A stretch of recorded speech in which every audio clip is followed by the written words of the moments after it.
Senior تجزیہ کار احتشام الحق صاحب بھی ہمیں جوائن کر چکے ہیں۔ احتشام الحق صاحب، بڑا بیان دیکھنے میں آ رہا ہے فیلڈ مارشل سید عاصم منیر کی جانب سے، کیا کہیں گے اس بیان پر؟ واضح طور پر انہوں نے پیغامات بھی دیے ہیں اس خطاب میں۔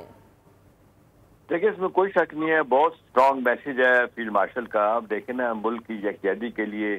اور اسلامی رواداری کے حوالے سے ملک کے اندر ملک کے باہر، تو اس لحاظ سے دیکھا جائے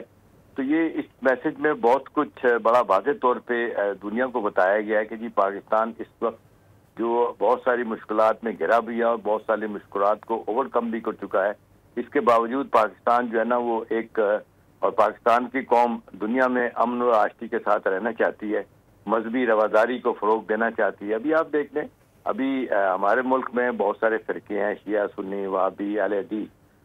زیادہ تر چیزوں پہ اختلافات نہیں ہیں، چھوٹی بہت چیزوں پہ اختلافات ہیں،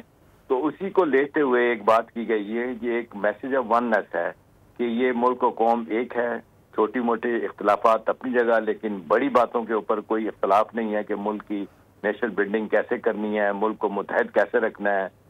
شرعی طور پہ، اقتصادی طور پہ، سیاسی طور پہ ملک کو کیسے مضبوط کرنا ہے، کمیونٹی آف نیشن میں اپنا نام پاکستان نے اپنا کیسے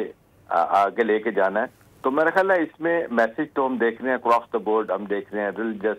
پولیٹیکل اور جتنی ہماری سول سوسائٹی ہے ان کے لیے بہت اچھے میسیجز ہیں، سول سوسائٹیز کے لیے بھی بہت اچھے میسیجز ہیں۔ احتشام صاحب ہمارے ساتھ لائن پر ہی موجود رہے گا۔